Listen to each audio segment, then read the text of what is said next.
Ladies and gentlemen, the best wrestling podcast around, hosted by Brady and Danielle, the Heel Mob. From Brooklyn to your living room, it's the best podcast to listen to. Morning, even afternoon, here clever blind girl and a Jew talk about wrestling. They do it 24/7, cause they love to speak on it every week. That's why they are best friends, and they're back once again for some wrestling talk. So sit back, relax, it's time for Heel Mob. They're not just smart, they're Heel Mob.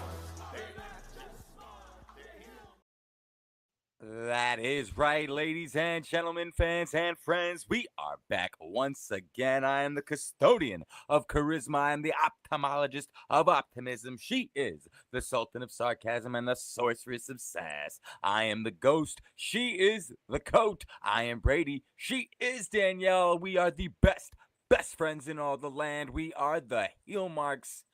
And the road to the Royal Rumble is over. The Royal Rumble has come and gone. The road to WrestleMania has officially begun.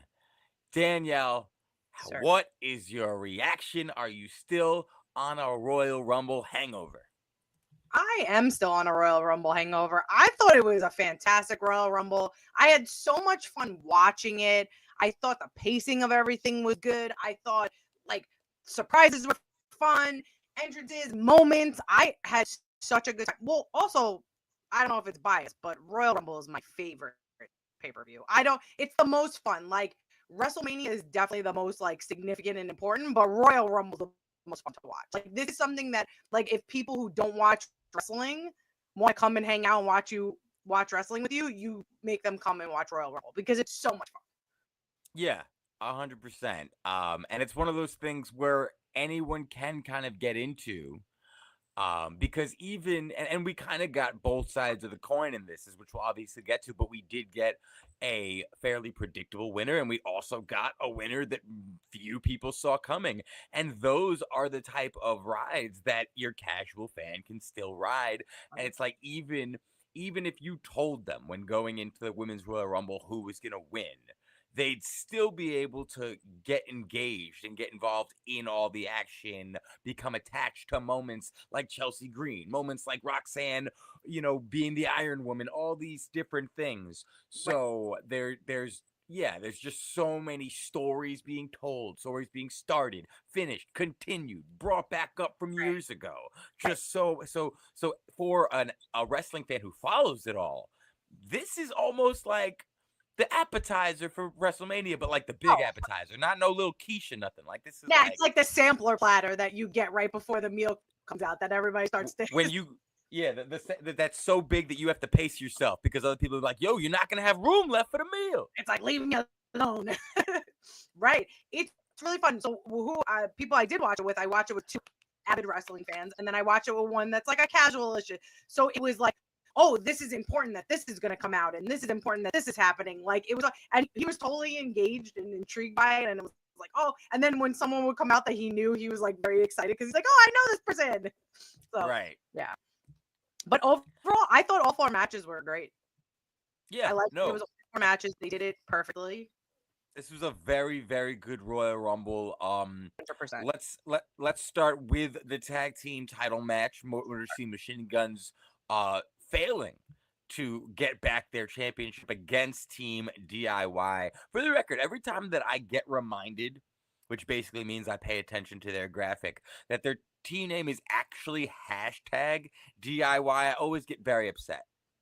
Ew. And it's I never really hear them referred to as hashtag DIY. They are just Team DIY.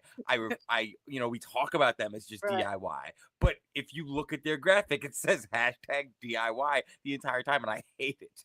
Yeah, because when I think of hashtag DIY, I think of stay-at-home moms showing you hacks on how to make Right. stuff, and it's There's no way DIY things.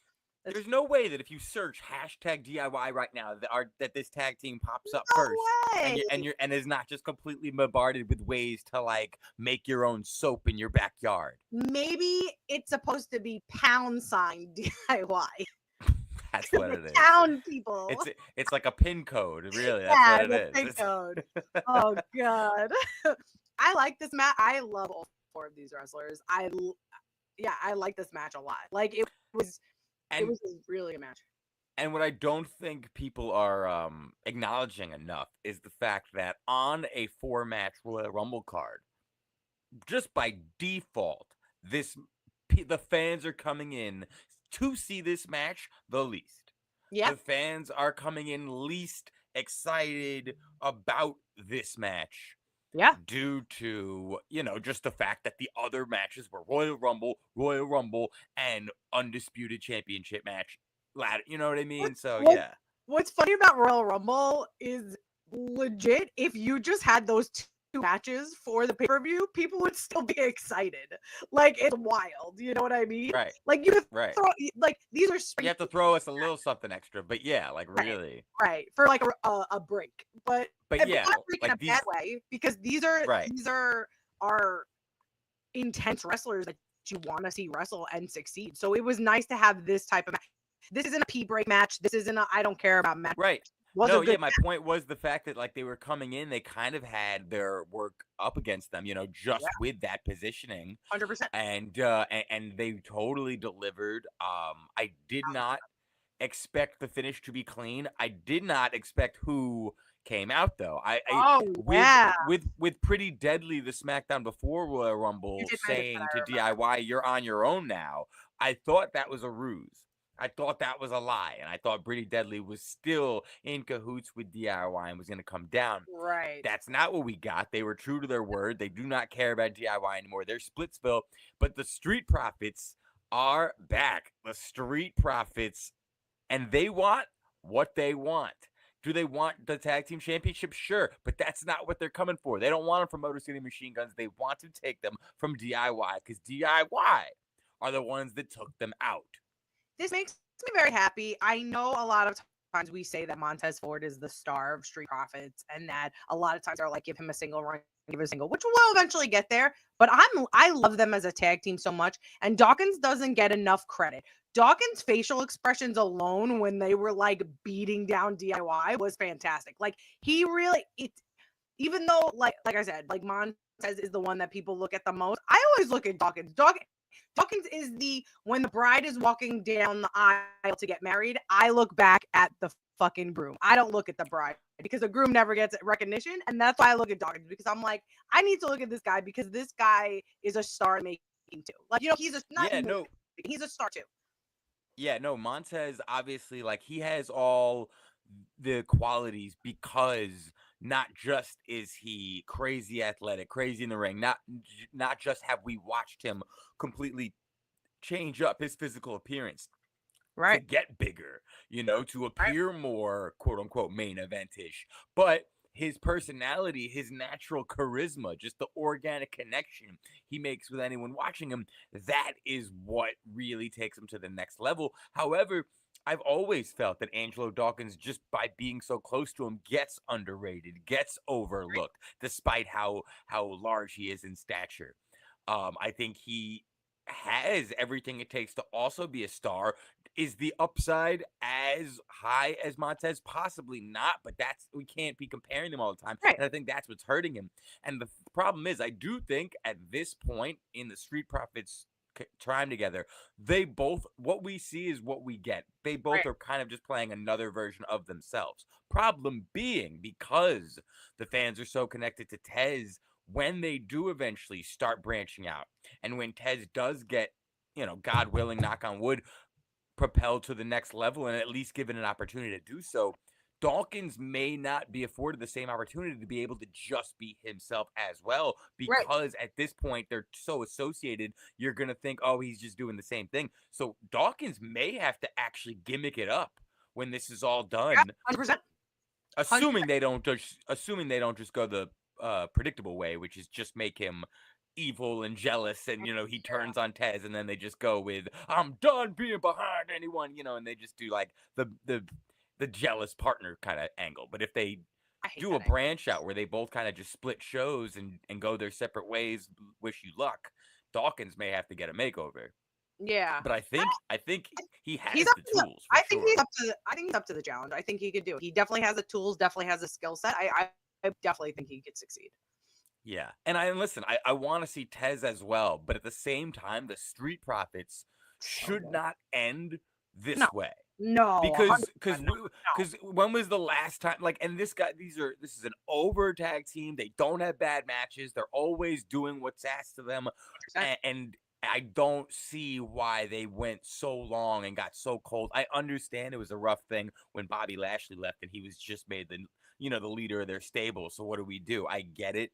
But at the same time, that whole stable was put together because you already let them cool down. Right. And like, this is just an extenuation of that. Right. The tag team division is getting me very excited though. There's Now Street so much Profits. Yeah, we've got the Street Profits. Motor City Machine Guns are not going to walk away because they got screwed over again. Right. DIY are our chicken shit champions who really are just looking for friends to back them up. Pretty Deadly are done backing them up, but do they want to now get involved for the tag team titles? I feel like I'm forgetting about one other tag team that's also been messing around back there. The Creed brothers? Oh, no. Santos Escobar's boys. Oh yeah.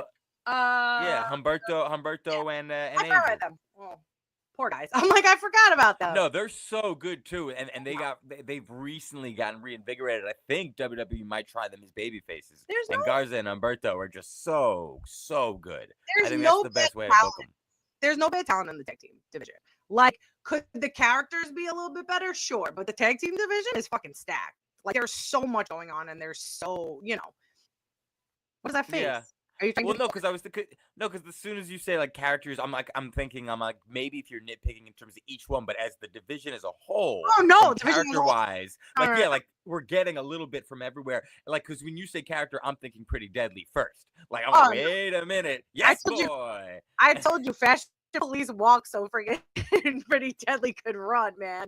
Like, I mean, listen, if you're gonna mention it, we're gonna have to take a quick segue over to NXT land because totally fine. Fandango, what? Yo, I popped. I was so excited. You said that to me because I was doing something else and I was like, oh shit. I was like, this is fantastic. I love Fandango. And listen, that music was just amazing to hear. I will say though, they kind of teased me and then left me hanging a little bit, because when he came out, all I wanted to hear was fun. Dong. Like, I wanted to hear that, and then to hear that it's not even Fandango, that he came out to the music to pop us, but it's really JDC representing TNA. Like, I get it. That's cool. I get it. I understand. Okay, that's what it is. I understand. Right. But you teased me with that fucking entrance. You really did. Right, I'll take it. I'll take it. Yeah, I'll take it. We gotta take what we can get, man. We gotta speed and to go right back to the match with DIY. Yes. Tommaso Ciampa's friggin' face, man. That nose. His nose. Oh my goodness. My that nose looked like some special effects. Oh my god. That's some practical effects if I've ever seen one. I was like, oh no. I mean, it's not, but I mean, it looked like that. It was rough. I was like, this man's poor nose. My nose is too. My tiny little nose was like, oh no. Dude. Yeah, rough. Man. That nose was taking up 3/4 of his face when that match was over. That stuff like this is when I'm like, stop telling me wrestling's fake. Like, leave me alone. Like, you know what I mean? I was like, these wrestlers put their bodies on the line for our entertainment. You know what I mean? Like, he knew this would be a good story. Not saying, get hit in the face, but like getting hit in the face, like this gets him over. Same with Becky when her nose was freaking gushing blood. You knew it was gonna get you over. And I love wrestling. 100%. Great match. Definitely a good match. You know, Kevin Owens and Cody Rhodes love wrestling based on what they did to their bodies in this goddamn ladder match. Baby. Ouch. There was a moment where after Cody threw KO through the ladder and his neck, I was so nervous that his neck was stuck in that ladder. I was like, oh my God, did he kill Kevin Owens? I was like, because then I will have to hate him because I love Kevin Owens. I was so worried, but KO sells, man. I mean, obviously, like, he put his body on the line. This match was so fun and so, it was so ridiculous. I loved every minute of this match. Yeah, I think what I love the most about it, because it was extremely violent. It was a violent fucking match. It was an ouch fest. Yes. But Fest, I like. But what I love is that this was about way more than the championships. This was a feud that goes back, way back, that needed a payoff like this, especially considering it does appear after the Royal Rumble and after the Raw after the Royal Rumble. It appears Kevin Owens and Cody Rhodes are finally going their separate ways. Mhm. So this is how it needed to end. It needed to end with the villain slain in a violent fashion, practically a beheading. And because the villain is not actually dead, they even kind of set us up without us even realizing at the time for what Kevin Owens has got next. Crazy fuck.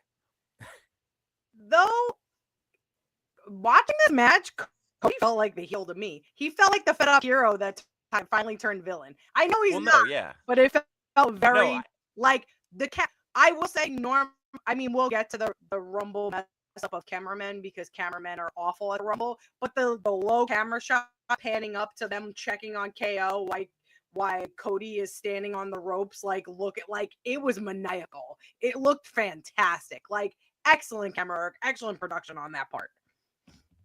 Yeah, no, the production was great. Especially and just with like the spots, the fisherman super, like the buster into the ladder, that the Alabama slam at the end, like this whole, it was just things.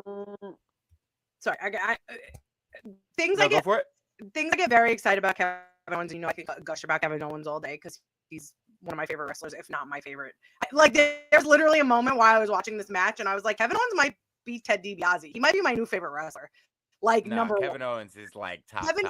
Yeah. What I love about Kevin Owens so much is, like, in his storytelling in matches, he's a heel 100%, and he's gonna do heel things to make you boo. But us as quote unquote heel marks, like, we love this villain stuff. We want to cheer for him, and just little things where he brings like anger and violence and drama to his matches, but he also brings comedy. Him climbing up the mini ladder to like pretend to jump on Cody, I was fucking dying laughing. Like, he adds a little bit of the stuff like that. He screams at Michael Cole. He adds every emotion. He gets the business. Every emotion. He understands the business better than anybody else. He knows the ins. He knows the outs. He knows what to do, when to do, how to do it, how long to do it, and why. Of course, he knows everything about it. He has your emotions just run rampant. You're like cheering for him, but then you're booing for him, and then you're dramatic, and then you're laughing, and then you're crying, and then you're scared. Every emotion runs through you while you're watching a Kevin Owens match. It's always been like that, and that's why, like, having him face all these world champions, it sucks he hasn't won it yet, but he's a believable person. I know I said this, I'll say this till I'm right in the face. Like, he's a believable person to dethrone champions all the time. Like, there were moments when he was feuding with Roman where we thought maybe we're like, no, it's Roman, and it's like, but if anybody's gonna do it, let KO do it, because KO, just like you said, he gets the business. He pulls at every emotion that you have as a wrestling fan, and this is what makes wrestling great. And he's the type of person that draws you into wrestling. Yeah, and this just, I really did want to see Kevin Owens win. I really didn't buy in. Unfortunately, I can picture a world where Cody Rhodes isn't walking into WrestleMania as champion, right? And especially now that this win kind of gives Cody, if he or WWE wanted to go ahead and actually have Cody now bring back the winged eagle and actually have that belt be the belt he carries, technically he's won it now. Right. So they could always go with that. So silly. And like that's also too, that KO bringing out that belt out of all belts, because everybody loves that. Like, that's the number one belt. Everybody loves it. Everybody knows what that belt means. So it's just, he's a genius. I love fucking Kevin Owens. So good. Let's get into the Women's Royal Rumble these women killed it. Oh my And God. and yeah, we did get the finish that most of us saw coming, I think but that does not change the fact that this was a very, very fun women's Royal Rumble. yeah, this match was so fantastic. It had tons of surprises. It had tons of women getting their moments to shine. Like it had all of this stuff that like we just want from a Royal Rumble. Like that's what it was fine that it went on first because of the outcome. I think because Charlotte was winning, it made sense for it to go on first because her ending that way, especially with this crowd now, it's like Well, also even if it wasn't so predictable, right? Still, on one hand, you've got somebody where most likely going to be a heel, even if it is a return, and then you've got the biggest baby face in the fucking industry right now winning. So it's like, okay, obviously they're gonna close the show Right. with, the Yeet Fest. right. Before we get into the women's match a little bit more, I wanted to mention things that I loved about this Rumble, about this Rumble pay-per-view in general. I loved that it showed the stat bar. Hold on, let me. Yes, 100%, Oh, good. 100%. I love the stat bar. I love that when a That was person such a welcome addition. when Like the Royal Rumble is something you're analyzing. right, You're trying to keep track as right, you're watching it, right? right, We've needed this without even knowing we needed this. right. So like I love that like when someone came out, their home country flag was underneath. Yes, So loved that. Love that. I love where they were like, this is how many people are still in. This is how many people have been eliminated. This is how many are left. Or like they would show Roman's been eliminated, and then they would show like how many people are still in and what number they are. Like I love the graphic was so perfect, and it's like this is what we always wanted for Rumble because it's so, especially like us doing the Royal Rumble pool. It's much easier for me to follow. It's like, oh, how many people are left? Oh, so we're up to here. Just all these little graphics were so intricate. I think at one point they also put like if Roman got eliminated, they put who he eliminated. I believe. They put who was eliminated by who, exactly how many eliminations numbers, they had, who they had thrown out, what their number was, because it was like, oh, what number is Shinsuke Nakamura, and then it was up. So like I mean that's what's beautiful about the Royal Rumble, because if it was only about, it's kind of like with fantasy football, right? Like you are paying attention to who's getting the catches, who's getting this many yards. People could be on a shitty team, but if they're getting 2 touchdowns a game for you, then they're a stud in fantasy football. Because of those things, you give yourself reasons to pay attention to all these stats. In the Royal Rumble, it's always not just about who's winning. In fact, a lot of times Royal Rumble does fall in the predictable category. And I think that's why it's, we're like, okay, Braun, we go into the Royal Rumble being like, Braun Breaker may not win this year, but he might get most eliminations. He might last a lot. We're like, all the 100% is getting elimination. Or just like a big spot. So it's like there's so many different things you're paying attention to. And now in this new regime, whether it's the Paul Levesque, whether it's the Netflix TKO, all of them, they're all coming together to be like, okay, how do we capitalize on what we already know our fans are doing? And who knows? I haven't ever heard it mentioned, but I do feel like 2026 may be the first year we hear WWE commentators start referencing, hey guys, we know you've got your Royal Rumble pools going. What number? Like, we've never heard that. Eventually, like SportsCenter, NFL started addressing fantasy sports and all that kind of stuff, but we've never heard WWE reference the pools. If they do reference the pools, can someone in the back stop having people have ties for most eliminations? I fucking hate it. Granted, this is the only year I kind of get it. Like this year it makes perfect sense. But come on. but Come on, stop that. I hate splitting money for people. I want people to get their full amount. Like, geez. I think one year, Rhea the year she got longest participant, winner, and most eliminations. And I was like, all right, pay out. I think was she tied for most eliminations with somebody? I feel like I could be remembering that wrong. You do not have to search. I know you're OCT. You're like, I have it in my sheets. You I do have it not in my have to search.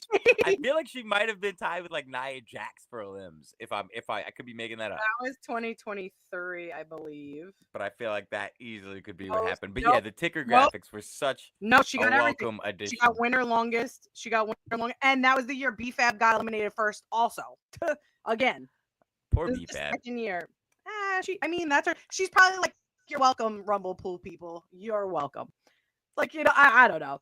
Anyway, so the women's match was so much fun. I loved, the "you suck" chants for Ivy. I love Maxine Dupree. Like, she really Hold on. Don't cross past that. I was so happy for Ivy because a lot of times it does feel like she doesn't, like a lot of times just every once in a while Chad will mention, yeah, Ivy, I want you to get the IC championship or something, but the shine doesn't always go on her, and especially when it comes to the heat Chad Gable has gotten for himself and his stable. So when she came out and the fans did not hesitate to give her the "you suck" treatment, both to the song and just when she was in the ring and the music stopped, I was so happy for her. That was great. I was so happy for her, and her eliminating Lyra, that definitely that made a difference. Start the feud, and because that's what Rumble does too. Rumble begins stories, continue storytelling, and that's the point of a Rumble. And here's the thing, I've got some issues, and we'll get to it a little later, but issues with the way the women's IC championship has been presented, the way the champion has been presented since that title has been introduced to us. And honestly, Ivy Nile is the only thing really keeping interest level on the title. 100%. Also, I have to say, not the cameraman, but the ref. I give so much credit to that ref, because when Lyra had her malfunction with her gear, they literally went this way and then pulled everyone this way and then ran over and made sure she was good before she got up. And also credit to Liv. You can see Liv stops herself, waits, and then boom, then she knocks her down. Right. But yeah. Also, you had mentioned it, but let's go back to Maxine Dupree. Maxine Dupree, we always talk about maximizing your minutes and having your moments. Doing the worm, taking her straps down. I was like, this is amazing. This is so amazing. I think she lasted under 2 minutes, but who cares? I remember. Maxine's one of those where it's 100%. She's the moment maker. Yeah. And for the record, I have so much respect for Maxine Dupree because theoretically, there's zero reason she should still be employed by WWE. If you look at the way they, I'm saying if you look at the way they started with LA Knight was Max Dupree, with that whole model thing. She gets brought in as his cousin to take it over. He flat out leaves it. They give him a YouTube show nobody cares about, except for me. I thought it was hilarious. Then those guys get fired. She gets paired up with Chad Otis and Tozawa, and somehow it works amazing. It works. She looked fantastic too. I loved her. And she improves all the time. I do hate the way she gets the crowd into the worm. I love it when she just goes into it from the handspring. I wish she just would.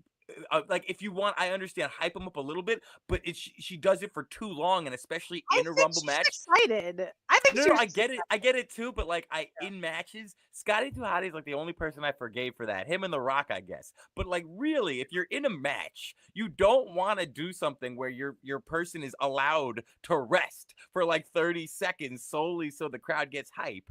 Especially if the payoff is an elbow. You know what I mean? Right. No, 100%. And Scotty 2 Hotty never won with that fucking move. So as much as I loved him, I'm sure he wishes he did things differently.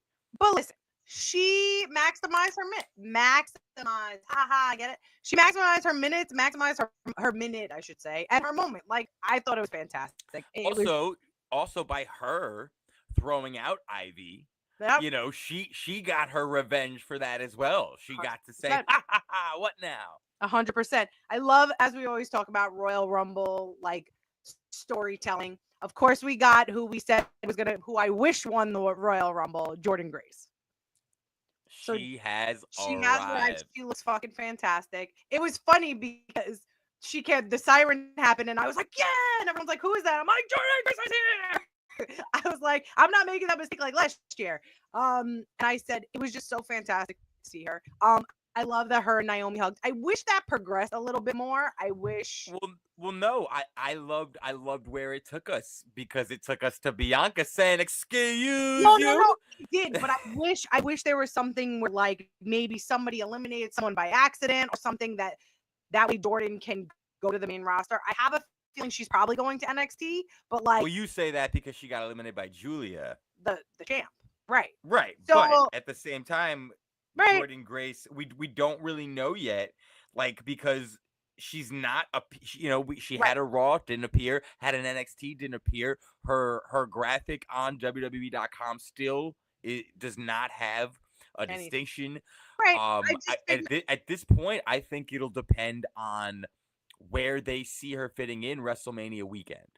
If they don't have a WrestleMania match for her and they decide, you know what, like, I'll be honest, I don't actually think she is going to NXT. I think they realize that unless they want to make her NXT champ, it wouldn't actually benefit her to do that. I do think there's a good chance we don't actually see her for a while. As I just mentioned, if they don't have a space for her on WrestleMania, they may just say, you know what, Jordan, get comfortable. Here's the PC. Train as much as you want. Work on whatever you want to work on. We're gonna plan for a Raw after Mania debut for you on whatever, you know. Like, right. I could see that happening. I mean, that's what I want. I want that to happen. I think the Naomi Bianca thing would be super fun. But I don't know, just the way the elimination happened for that, I just feel like they might have her go after the NXT title, but like we talked about last week, like we don't need that. She needs to go to main roster. Like that. Speaking of the NXT champion, got a reference, and I was very happy that we saw a lot of NXT women in the Royal Rumble. A lot of NXT appearances, a lot of NXT women, and all well deserved. That was a lot of fun. All of them were able to really own the moment, but it's been talked about. We got to talk about it too. There was a huge difference.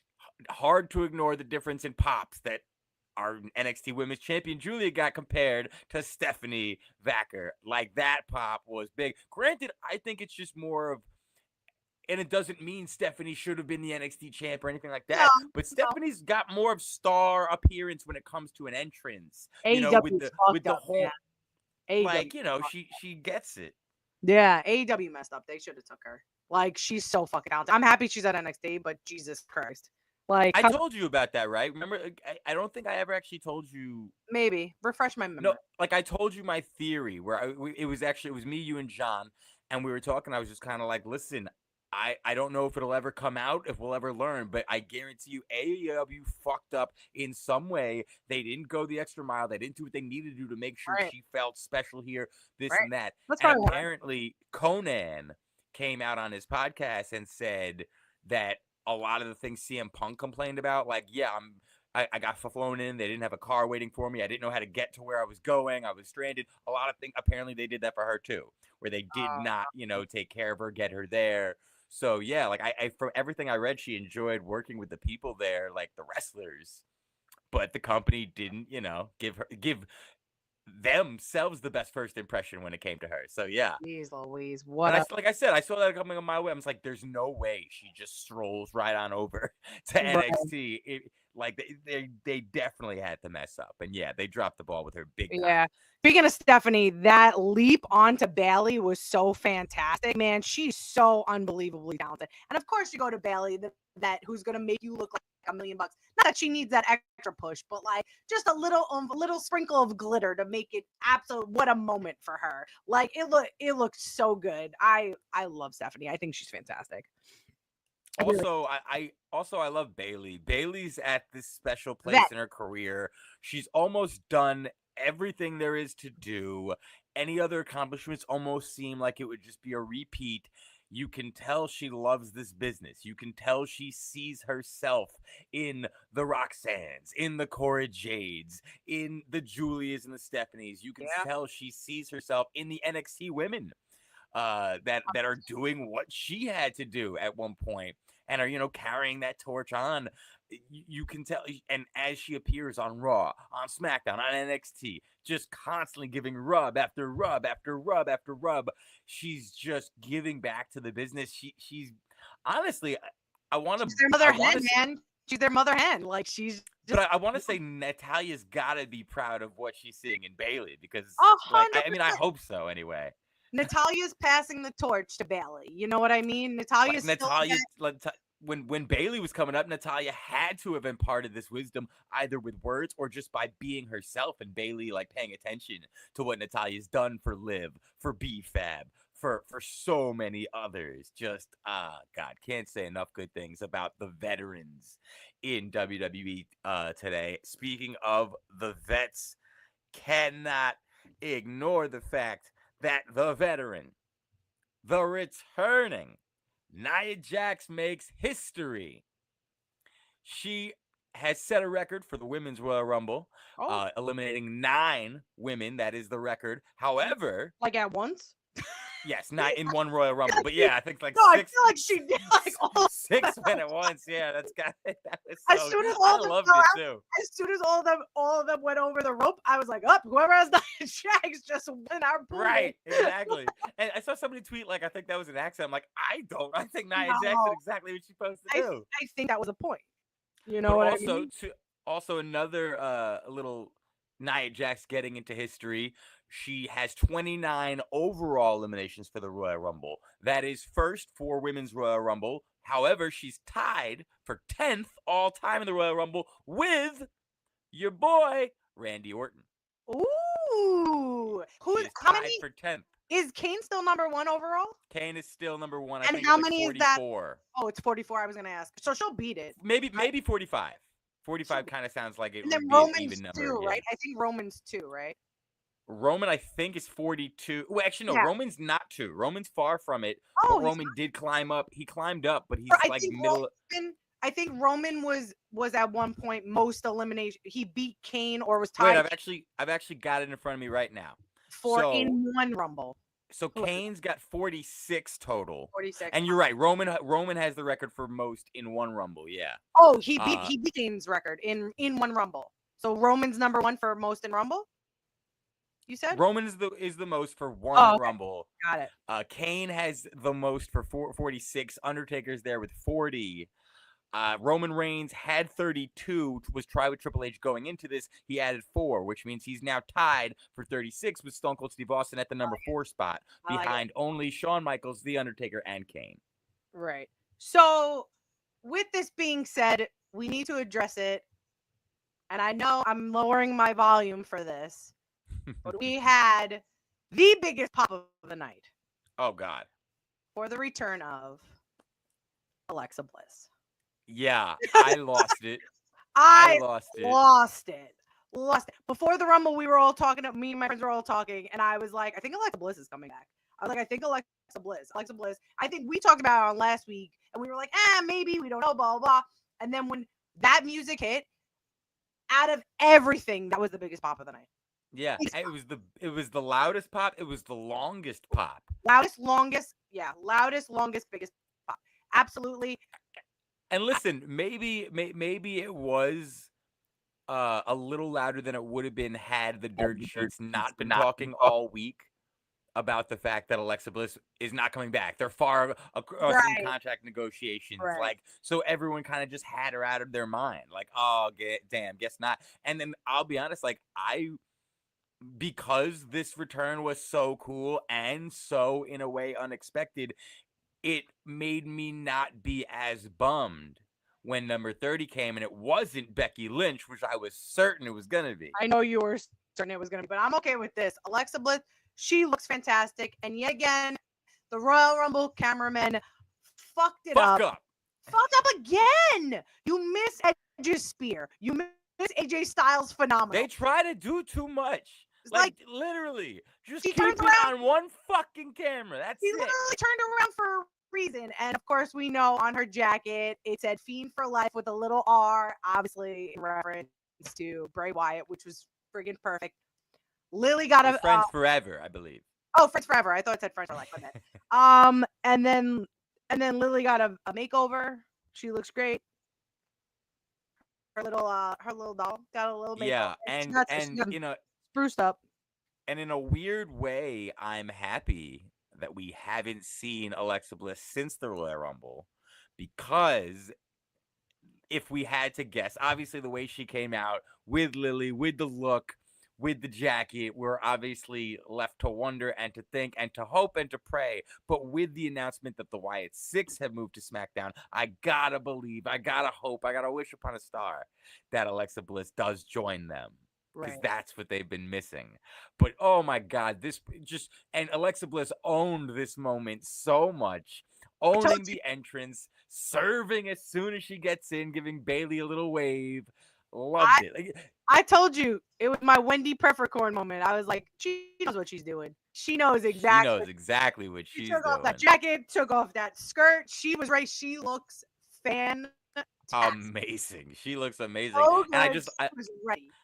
And I loved as soon as, like, I believe it was Bayley, where she knocks her down, steps on her back, props herself on the ropes, and then just has that moment where she's like, I don't know if she was saying, I'm back, or this is my ring, something to that effect. But it was just so good to see her get that reception, to see her soak it up.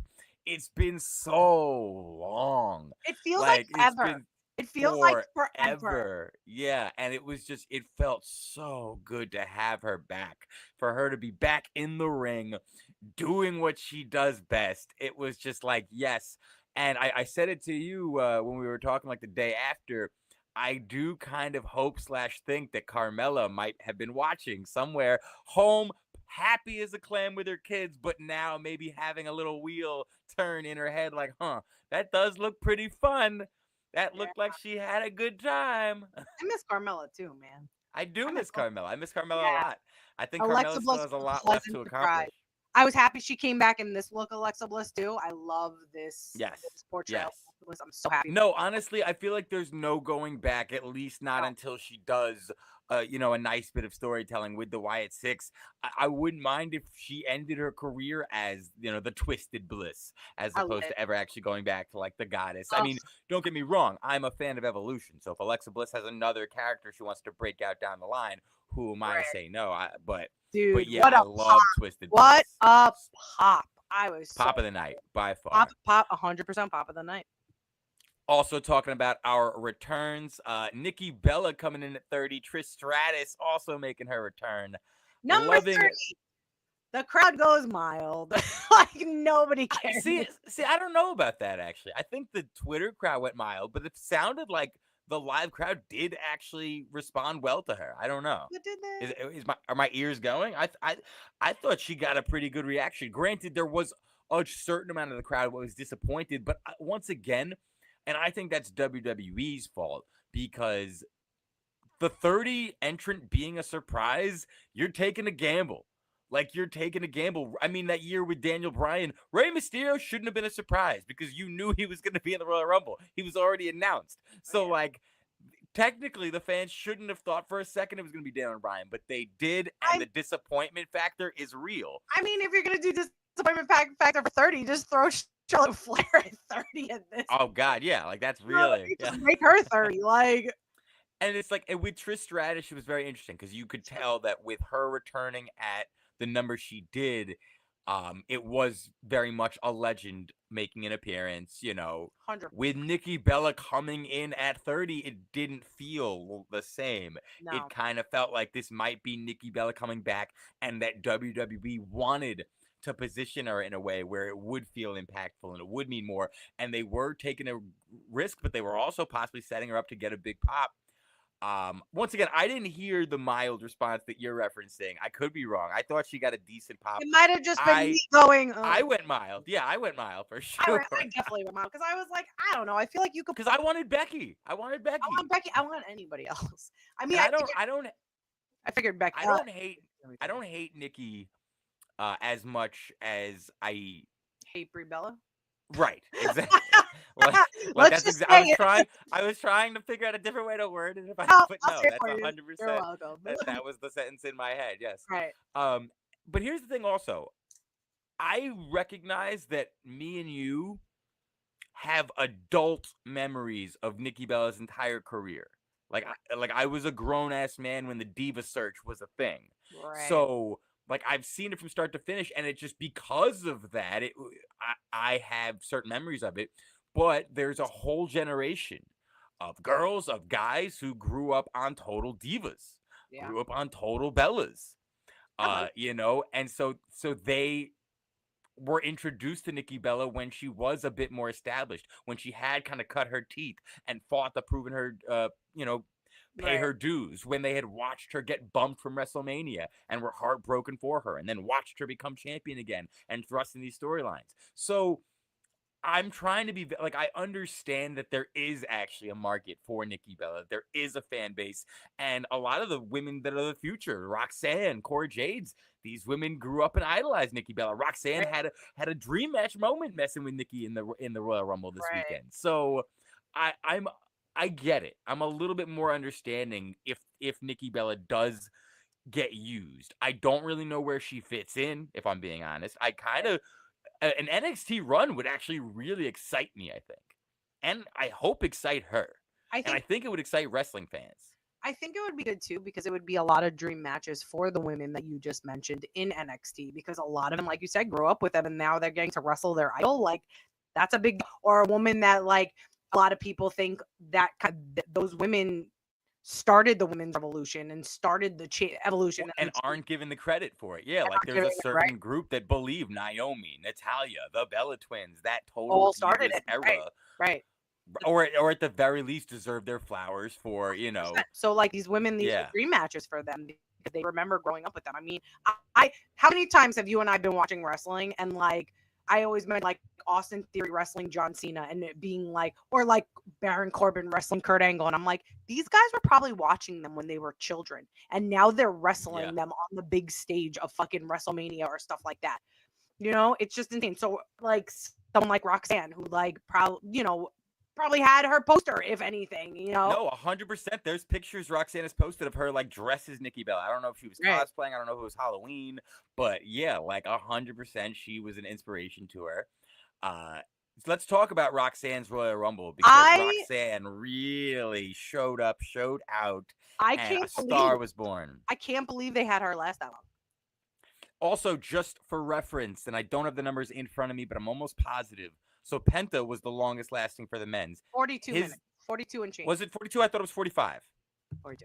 It might have been 42. Let's just say you're right. It's 42. I love Wasn't, I believe, she was an Roxanne, hour and 7 minutes. Shut the would you let me say it, you fucking Oh, idiot? sorry, I didn't think you knew. Sorry, go ahead. I didn't know you knew. I was helping. I was just helping. Oh, yeah. I was helping. Yeah, I should have just said, hey, Danielle, can you tell me the times, please? Well, I know Because I have no interest. I had to pay people out. I had to know the times. But yeah, like a difference of like 25 minutes, which is wild when you think about it. So yeah, Roxanne going over an hour, lasting, and let's talk about who the final 6 was with her, because these are some heavy hitters for Roxanne to be out there with. Charlotte, Julia, the champion of NXT, Nikki Bella, Bayley, and Nia Jax. What a dream, huh? Like, these are heavy hitters. Like, this 100%. is and then wasn't she last 2? She was, right? Yeah. The final 3 were Roxanne, Nia Jax, and Charlotte, and Nia Jax got eliminated first. Yeah, that's wild. 100%. And you know what? I liked it because in that moment I did feel like, I don't think they're going for it, but Roxanne could go babyface again if they wanted, because of the Iron Woman-like performance, because of the fact that also there were a lot of people that didn't want to see Charlotte win. So, like, all of a sudden in that moment, you're kind of like, yo, Roxanne from NXT, like, winning, that's her call up. Let's go. I'm in. Right. This situation is kind of what people were thinking, like, oh, she's going to get her moment, is kind of what people thought might happen here, but then happened in the men's Rumble, kind of. You know what I mean? Like, you were so certain something was going to happen, and then this happened. Right. So, like, it was, but this was a big moment for her, and then, of course, Charlotte comes in. I'm not mad Charlotte won. I mean, I'm also, I love Charlotte. I understand, like, this, it's insane, like, she just comes back and, like, oh, this is how we're getting her. Like, and I know people say this a lot, and it kind of is getting to the point, when they shove her down your throat so much, people start just being like, turn against, kind of what they did with Roman Reigns, kind of what they've done with John Cena. Like, there's a lot of that situation. And with her, I feel like sometimes they don't know what to do with her if she's not chasing gold. And it's like, she can do other things besides constantly trying to chase gold, unless this is just how her storyline is going to be. Like, Well, maybe that's just it. this is a problem with the women's division or the booking of the women's division, and it's not always so apparent because of the fact that there are so many talented women, and also because of the fact that they have now mid-card titles, they have tag team titles, and they have, couples, storylines, tag teams, breakups, all these different things. So, but at the same time, with Charlotte, it feels like they never do give her off the title storylines. Nobody's got a feud with her. They're not gonna and really, what do you do?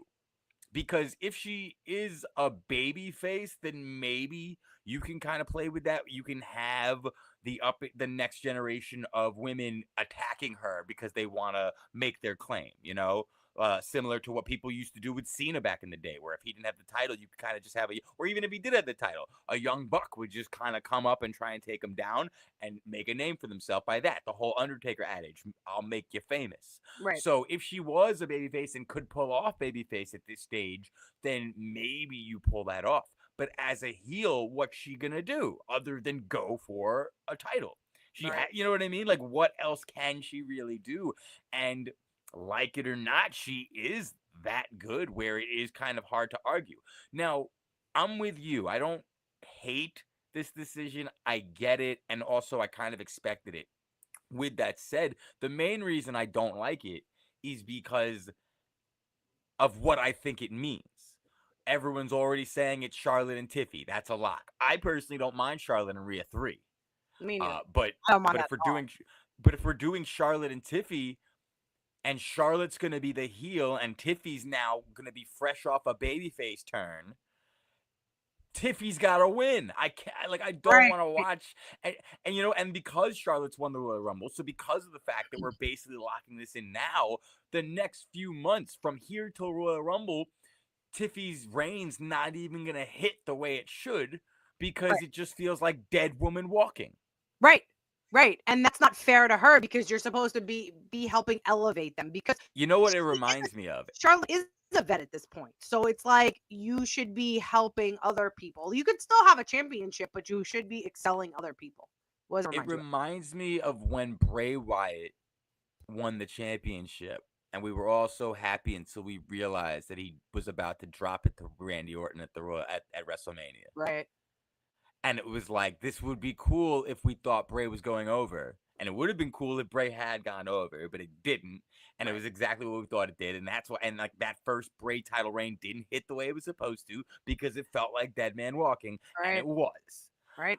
And so like that's very concerning with Tiffy. And especially like, if you're turning Tiffy face right now, like that's tough because we've only seen her as a heel character. Now, don't get me wrong, the fans are behind her. She's basically a babyface already, but this is still a tender time because you can't fuck with the character now. Right. And are you going to have her be the same Tiffy time in Charlotte's face? Is it going to hit the same when Charlotte is literally laughing at her with that smug look on her face, knowing damn well, I'm the queen, I'm coming for your title, you can't do anything to stop it?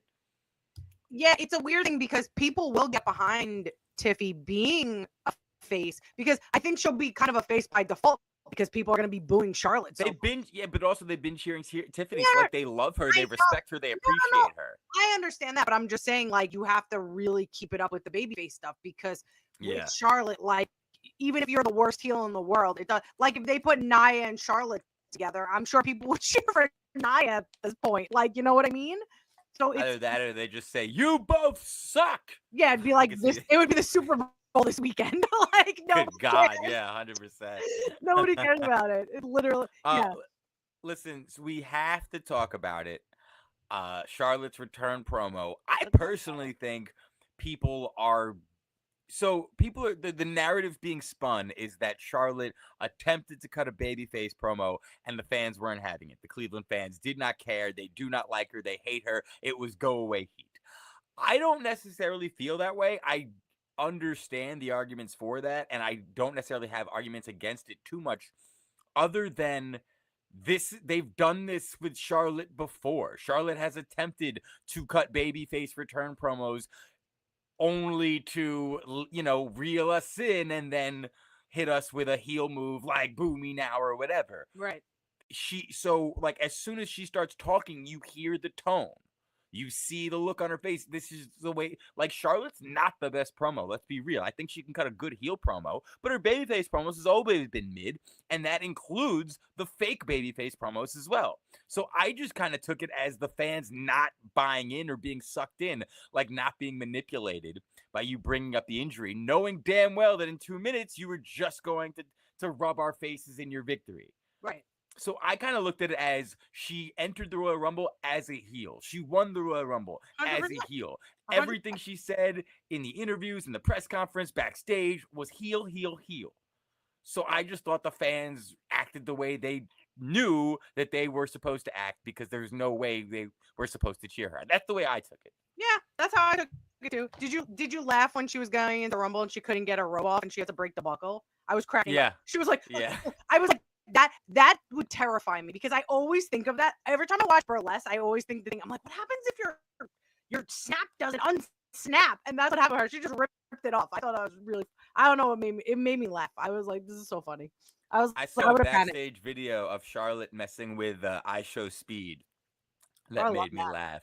Oh yeah, it was like they were doing a woo off, but like I Show Speed did like a swaggy woo at first, like woo woo, and she's like, oh, that was a weird one, and then she showed him how to like woo, and they did woo back and forth, and then he was like, give me a chop, so she gives him a little baby chop, and then they just smile, and she's like, you can't chop me. It was just really funny. it was very funny. They both just laughed it off. But yeah, I love Charlotte. I'm a big fan of hers. I truly don't know how many women I could name that are truly better than her. It's few, if any. You know what I mean? People want to say she's been handed every opportunity, and that's fine.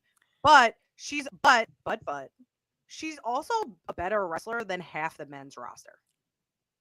Here's the thing. She was not handed every opportunity. She was handed a opportunity. And for the record, when she was handed that opportunity, she didn't deserve it. She wasn't ready for it. Her in NXT, when she started, she was trash. She was trash. But she was trash. She was trash. She was bad. And if she didn't improve, she would be forgotten. But she had that first takeover match with Natalya. Yep. And whether it was Natalya bringing the best out of her in that match, whether it was the work she had done behind the scenes and us just seeing it bloom in that match, but that match made me a believer. That match was like, we seen an insane improvement. We're talking weeks. Yes. Within weeks, we've seen it. 100%. And then she just really hasn't stopped. She gets better. She gets better. She got better and better to the point where, like, a lot of the male roster, most of, if not, can't touch her. So to say she's been handed she was handed a opportunity and she made the most of it. And most wrestlers can say the exact same thing. You don't think Triple H was handed opportunities? Right. And she should always be in some sort of picture and program, because she is the best wrestler to work with. Granted, you want to complain that John Cena only has 5 movesets, or fucking Roman Reigns. She doesn't have 5 movesets. She's fucking amazing. She's an amazing wrestler. She, like I said, I'm dying to see her face AJ Styles. I would love to see that match. That match would get me excited if they ever. Well, for fans of WWE 2K25, you'll be in luck, because I read the other day they have intergender. They have mixed intergender matches. Yes, so AJ Styles and Charlotte Flair, you can get that dream match. You can get that going. That would be a good match, though. That'd be such a good match. That'd be fantastic. They teamed together for that mixed match challenge, right? Match. Yeah, and I missed the mixed match. I missed it. Yeah, what is it? Team Little Big? Was that Alexa Bliss? Team Little Big, Alexa Bliss and Braun Strowman. Yeah, and he's trying to teach her how to lift the car. Use your legs. Use your legs. I love She's like, this isn't gonna work. Come on. She's a little. I love it. I'm gonna have to go back and watch the videos of them together now because that was such a No, fun tag team. yeah, Team Little Big was fantastic. Also, that was when I realized what a great what a great actress Alexa Bliss was. I'm surprised she hasn't done more because I don't know if people forget, but she legit had people shipping her and Braun Strowman. Oh yeah, that's right. I forgot about that. Yeah, it's like no, guys, no, this is Like no. people were legit shipping that. Yeah. There was legit build to these guys to kiss, which is crazy to think about. Yes. Even if we didn't know that like she was dating Ryan Cabrera at the time, Yeah. like, that's still the whole thing is wild. But people bought hook, line, and sinker. Right, that's so freaking funny. I love it. So good. Yeah. Let's before we move on to the men's Royal Rumble, let's talk about some women stuff. I am Women's happy stuff. to say. Okay. Well, no. Let's I talk just about some women's stuff. I don't want to leave the women, is what I'm saying. Let's stay with the ladies. Liv Morgan is qualified for the Elimination Chamber. I like it. I love like it. Yeah. I don't like the next match we're getting. Even if she loses, I'm not a fan of Lyra Valkyria being a part of this. I'm not a fan of Lyra Valkyria. I know you're not, but I don't hate her. I don't hate her. That's not what we're talking about here, though. Okay. We're not talking about that. We're talking about the fact that they just gave us an Intercontinental Championship. And the way they brought Lyra up on Raw was Lyra Valkyria trying to get herself a meaningful spot at WrestleMania. She's the fucking champ. She should be talking about how that title is her ticket to Mania. She should be asking who is going to challenge her at Mania, not trying to face the world champion at Mania. Like, what? So this is just something she's carrying around?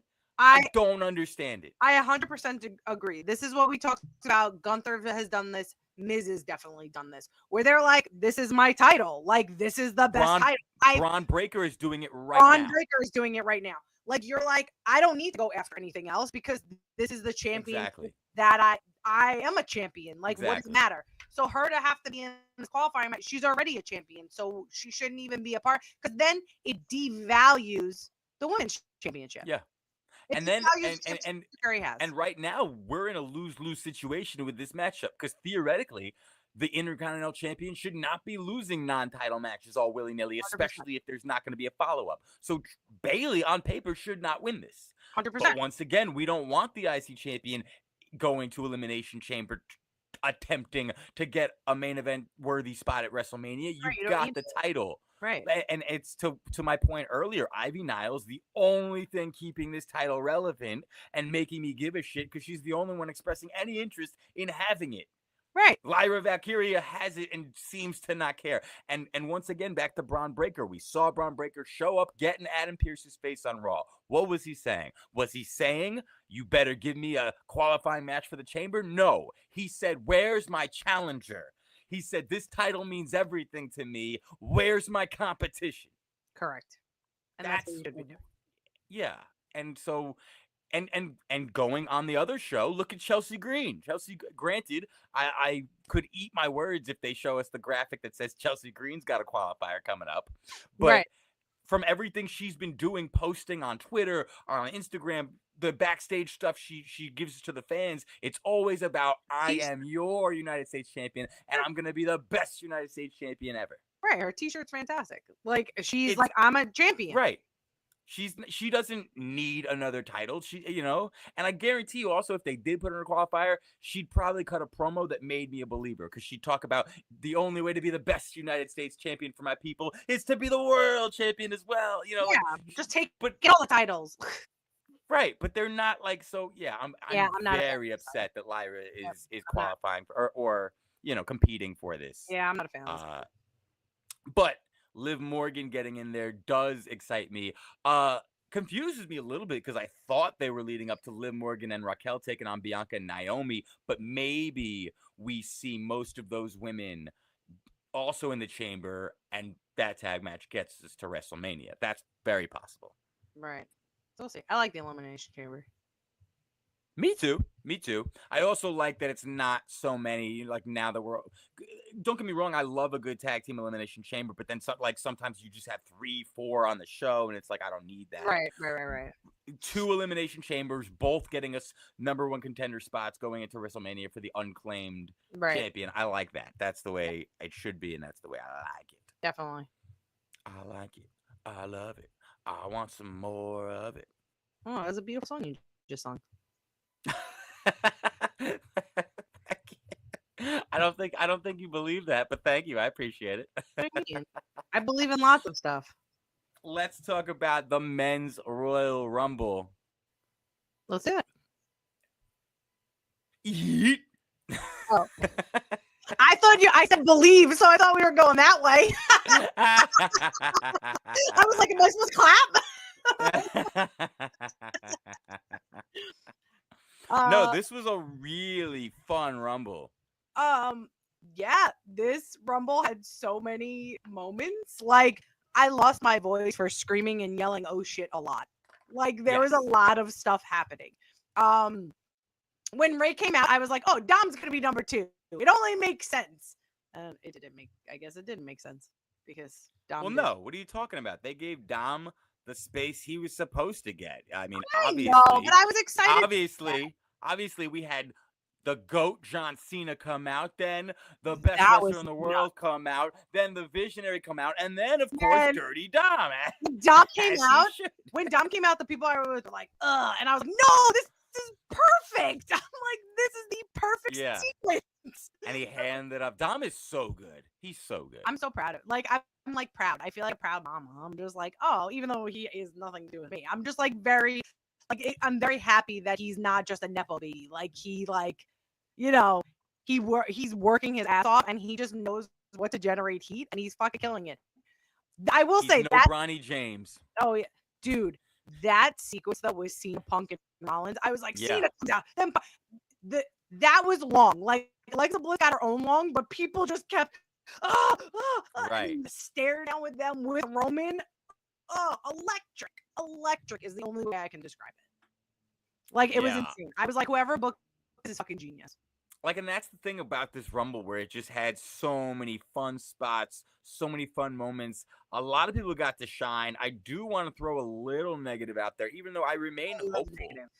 But what are they doing with Melo? Like, he continues to miss, and they're the ones missing. They're missing with him. And on one hand, like, I still, like I said, I'm staying hopeful because they're keeping him involved. They're giving him time on the mic. Like, even when he's losing, he's still attacking Cody. He'll still do this. Even like with this, he goes home first. He gets out first, eliminates Akira Tozawa. That sets up for the I Show Speed moment. They even have a little backstage moment with him and Speed. Like, I don't get it, but like, I don't. A part of me thinks there's no way Triple H doesn't know what he has with Melo. Like, we saw what they did with Melo, with Trick, the Trick Willie. Like, it was just so good. Trick Melo gang. There was some disappointment in the men's Rumble with people coming out for me. Like, I don't know. I just felt like they could have, like, did we need I Show Speed there? We couldn't have had someone else could come out. Like, at one point, I thought Triple H was going to walk out, which would have been awesome. Listen, but, like, I'm with you. And it's like, it's one of those, yeah, sure, I could start listing people I wish had that spot, but I don't even really need to. I kind of wish Akira Tozawa got the spot because I'm a fan of his, and it's criminal what they do with him, or what they don't do, I should say. With that said, this is another situation of me, I get it. That you can't argue with the numbers that his moment alone did. Fair. Online on all platforms. Yeah, but that had nothing to do with millions. Him. But it had nothing to do with everything to do with him. You're talking about I Show Speed? Yes. I don't think that's true. It had everything. Danielle, you don't get it. He's the biggest streamer in the fucking world. Yeah, but like, I feel like it's because Braun knocked him the fuck out. Like, if he just did a backflip, it wouldn't have been as much. Or if he just got eliminated. Okay. But let me put it to you this way. If Akira Tozawa did the backflip, and then Braun Breaker destroyed him with that clip doesn't go nearly as viral. It's because it was I Show Speed. I mean, I guess, but They're not saying Braun guess, Breaker. okay. They're not saying Braun Breaker. Shush. They're not saying Braun Breaker speared I Show Speed. They're saying I Show Speed took a spear from Braun Breaker. That's like you know what I mean? Like that's the headline. That's what people are running with. And then also I love how I Show Speed, like he gets speared, but then Braun Breaker throws him to Otis. And then if you watch Braun Breaker, like Otis and Braun Breaker don't get along. Braun Breaker just eliminated Otis. Otis could do what he wants, but Braun Breaker's just like, throw his ass over there. Like still directing traffic. He points over there, throw his ass over. And then Otis is like, yep, I don't like him either. No, I love Otis. Otis needs his time. I thought it was a fun moment. And the truth is, I respect anybody willing to take a big boy bump. Like, I respected when MGK signed up to have Kevin Owens powerbomb him off the stage through a table. You know what I mean? I respect the jackass guys when Umaga beat the shit out of them, even though I don't really that they deserved it because they weren't selling. But like once again, if you come in and you're willing to take a big boy bump, you're gonna take a splash, you're gonna take a spear, then you know I respect it. I respect your opinion. He got crushed. Braun Breaker continued to shine even without getting any doesn't hold the record this year for most eliminations, did not last the longest. These were guesses we made, but Braun Breaker got to shine because Braun Breaker speared the living fuck out of Roman Reigns. And even when Roman Reigns eliminated Braun Breaker, I don't know if you caught this, it was the same exact way Roman Reigns got eliminated from Batista. Oh, I did not know that.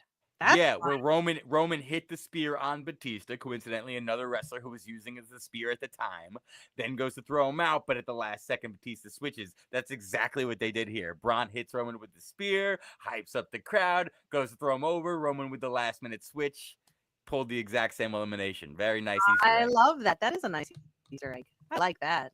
That makes me happy. Yeah. I like that. But yeah, I love the commitment to Braun Breaker here.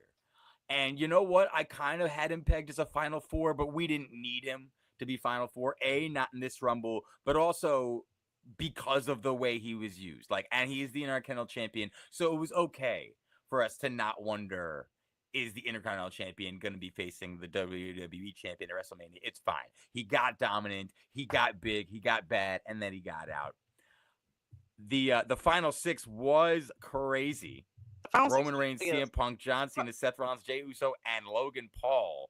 But before we get into the Final Six, I have to give a thing I have to mention because I made notes on this. Gable flipping Penta, Ray, and Santos and Mello, and then just flipping them all over. I was like, oh, Gable, you are a star. Give me all of you. Gable's fantastic. I just wanted to mention that because I thought. Oh no, we're far from done with the Rumble, but no, that was amazing. I mean, listen, as you said, we can't go talk about the Rumble without talking about the fact that the Royal Rumble believes in Joe Hendry. What was he, number 15? Number 15. Yeah. That was fun. What a pop. It was such a good pop. So I had to rewatch it because the people we were all screaming and clapping because I remember I was like, I can't hear. I don't know if I'm sure he's getting a good reaction. But people were excited. Like he had to be in the Rumble. He had to. There was no way he couldn't be in the Rumble. There's a clip going around because we posted it around, but it's an amazing. It's literally my favorite daddy-daughter moment of all time. So good. Father-daughter sitting on their couch watching, and randomly, I think the 10-second timer's going, and randomly the father looks to his daughter and says, "Say his name," and he appears. They both sing, "I believe in Joe Hendry." Clap, clap. As soon they timed it perfectly because then buzz and then the music hits and the little girl loses her mind. They did it. Dad goes for a high five, girl goes for a hug and is screaming, "Thank you, thank you!" She did it. They did it. Summoned it. They did it. Yeah, they did it. It's such a good moment. I was so excited. That whole crowd was just because all the crowd. I think the cheer didn't last long because everybody needed to sing and clap. Right. So it was such a moment. They should have been waving their hands in the air from side to side as well. Why? Wave your hands from side to side and say, "I believe in Joe Hendry." What do you mean, why? You don't listen to the lyrics? I do, but you don't obey? No, I don't. When he says wave your hands from side to side, you just put them up and down. You raise the roof. I know that. You do the Daniel Bryan. No. No. How dare you, sir? I do the like this delete. song, but I I do will the not delete. wave I'll my do the delete straight and horizontal, not diagonally. Also, I think people don't know the word after that. So Yo, legit, they did not know the countries. They, I know the countries. Yeah, everyone's like, I told you, it's like the end of the world song. It's the end of 6 o'clock. That's literally how it is. Right. I think that's why he connects to the kids so well, because the kids, they learn songs like that all the fucking time. So the kids can sing this song till they're blue in the face. They know those words on They point. probably know how far it is from what are from Tokyo. What is it? I forgot now. God damn it, you fucking kid. But with this, it's just it really is crazy to think about where we are in wrestling. Like, yes, Jordan, actually, Mickie James really broke it down when she showed up a few years ago as a Knockouts champion. Jordan Grace continued last year to the point where we were almost kind of, I don't want to say disappointed, but we were surprised we didn't see Masha. Right. But you know what? Maybe one TNA person per year. Maybe that's the quota. That's okay. And, yeah, had to go to Hendry. The picture with Joe Hendry, TNA championship on his waist, and Triple H pointing at him is crazy to think about. WWE logo in the background. What a picture. What a picture. And also, like what a picture. We got to shout out Sheamus for believing in Joe Hendry, too. That was awesome. I fucking love Sheamus. That was awesome. And I don't know if you guys have heard the Joe Hendry already did an interview with Chris Van Vliet talking about that. And he I do love people talking about their Royal Rumble experiences because it gives me insight into, you never know, like a lot of these spots feel like they're coming off the fly. Like, is it one of those, I know I'm going to go to this person, then that person, or do you kind of just see someone waiting and like, come on, let's do it. So him talking about, like, I got Miz up for the chokeslam and I see Sheamus standing there and I'm like, is he next or is he just enjoying? He's like, it looks like he's enjoying the show, so we'll just go with it. And the fans really latched on to Sheamus believing in Joe Hendry. Yeah, he believed in Joe Hendry. I believe in Joe Hendry. I love him. He's so freaking talented. I love it. Yeah, what a pop. That was so fun. I love to see people get themselves over and I love to see people put the work in, never say it can't happen to me and make it happen to them. Obviously, a part of me was a little sad that we didn't get a Matt Cardona entrance. I wanted that for him. I did. But I still say there's time. And honestly, moments like this, because listen, let's not forget Matt Cardona works for TNA. So it's not like he's as disconnected from the company as your normal indie god or deathmatch king would be. It's fine. I think it was I think too much would have been bloated because who do you take out? I would have taken out I Show Speed if we're talking about it. Correct. But no, that's the correct answer. That's a correct answer. But I love that Joe Hendry did get the pop. Is like you said, it's a time to be, what a time to be a wrestling fan. That people are able to know him that well to get the reaction. Because look at AJ Styles. AJ Styles, when he came back, when he debuted at the Rumble, like people knew him too, and he got a pop. Yeah. And he's been in the indie circuit much longer than Joe Hendry. I think so. Yeah. I mean, it's also Joe Hendry got himself over with a fan base, and you never know until you know how large that fan base is. Right, and it was from a song. It's from a testing song. it out in the Royal Rumble crowd was a great way, and it wasn't like they just had fun singing. They got behind him. Yeah. They booed when he was eliminated. They were not fans of it. So yeah. And then also seeing Joe Hendry in the fucking ring with Roman Reigns, like, what world am I living in? Right? Like, what world? That's wild. Yeah. And then AJ coming back and looking fucking phenomenal, pun intended. He looks like he's leaned back out again. Yeah, because he probably stopped doing steroids. Shut the fuck up! I knew I can't fucking ever set you up for that shit. Stop saying that shit. Why? AJ Styles is organic. Everybody knows that. Sure. We talked earlier about tying for most eliminations.